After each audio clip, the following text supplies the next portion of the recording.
How the Kill Web Manipulates Time and Space. Warfare Evolution blog. The best way to start this essay is with a simple formula that shows how the Kill Web manipulates time and space, and then explain how it works. Time is equal to distance divided by speed divided by intelligence. The more intelligence we have about the enemy, the more we can manipulate time and space. Raw information from sensors processed into intelligence will enable us to speed up or slow down time in a war to our advantage. Since time and distance, space, are interchangeable, we can manipulate space too. If the enemy can't hide from all the Kill Web sensors and weapons, we control the amount of space the enemy has to maneuver. So now you won't be allowed to leave your house for any reason. Travel, going to school. You don't need to go to the hospital. They will just fly a drone over you.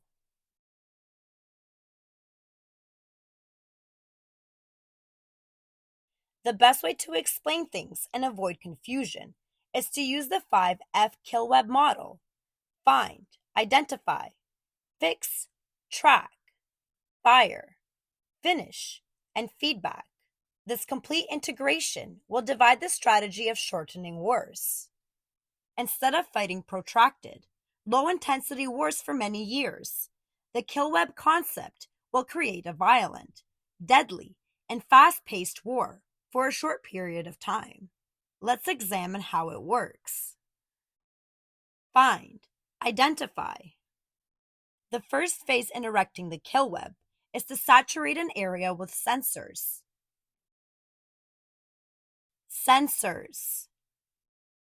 And move our weapon systems into position around it. We've done this before. Go read about Operation Igloo White, where we dropped sensors along the Ho Chi Minh Trail in Laos in 1968. Radar, sonar, infrared, acoustic, electromagnetic, and electro-optical, magnetometers, seismometers, motion detectors, chemical detectors, cyber warfare systems, and radiation sensors are focused on the target area by our satellites, ground vehicles, troops, planes, helicopters, drones, ships, and submarines. Once in position, the sensors begin collecting information about the enemy from any signature they might emit. Find, process it into targeting intelligence, identify, and share those targets on the network. This would be the net-centric warfare. This phase must take place in minutes or seconds and is called persistent monitoring. Lots of money goes into sensors, communication equipment, and powerful embedded computers to accomplish this goal. Go read about the C4ISR/EW Modular Open Suite of Standards program. Then, read about the Sensors Open Systems Architecture, SOSA initiative. When you're done with that, read about the Defense Advanced Research Project Agency, DARPA, Target Recognition and Adaptation in Contested Environments program. Literally everything we've been reading and talking about on the channel. Fix, track.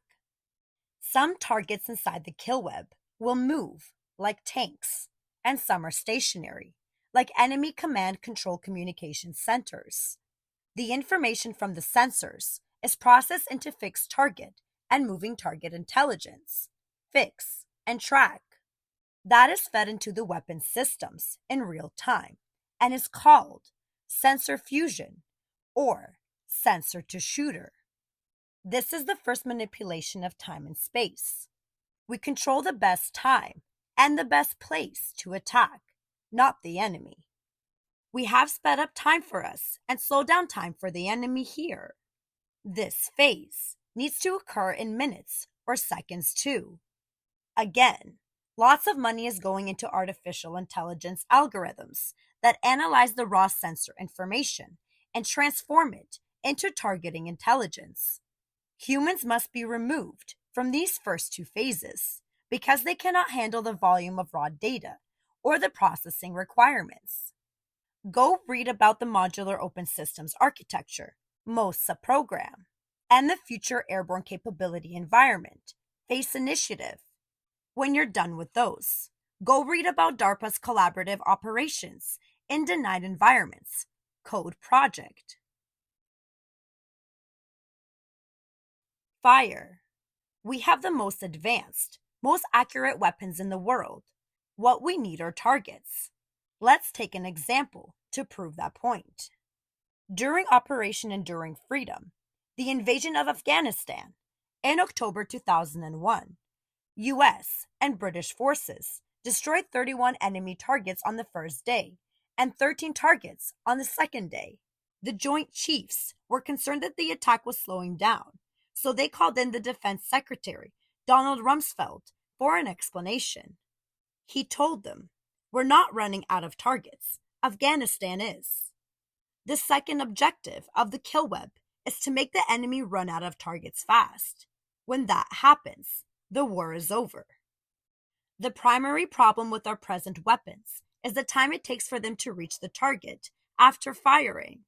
That can be solved by reducing the distance between the weapon and the enemy target, but that exposes our troops and equipment to destruction by any enemy using an anti-access, anti-denial strategy. If we increase the speed of the ordnance, we reduce the time in flight. That's why we have a number of programs to develop hypersonic missiles, hypersonic rocket-powered artillery shells, and high-energy laser weapons. If we can find, identify, fix, and track enemy targets in seconds, but it takes our weapons 30 minutes to hit them, we have failed to meet Jumper's goal. That's why stealth is so important today. The kill web will feed targeting information to stealthy 5G and 6G fighter planes and armed unmanned aerial vehicles in the area. They can close the distance without being detected and hit identified targets in 10 minutes or less with conventional munitions. Finish. Just because our weapons have hit an enemy target does not mean that target has been destroyed. We need confirmation. Let's say the kill web has launched an attack against a column of enemy tanks. After the initial attack, the sensors on the UAVs, fighter planes, satellites, and ground vehicles in the area will assess the damage quickly. If some enemy tanks survived, the kill web will start the find, identify, fix, and track phase again. Feed the new targeting intelligence to the weapons, and launch a second attack in minutes. The finish phase applies to fights on land, in the air, and at sea. Feedback. While the kill web is primarily an intelligence, tactical operations, and fire control system, it also has some administrative and archival duties.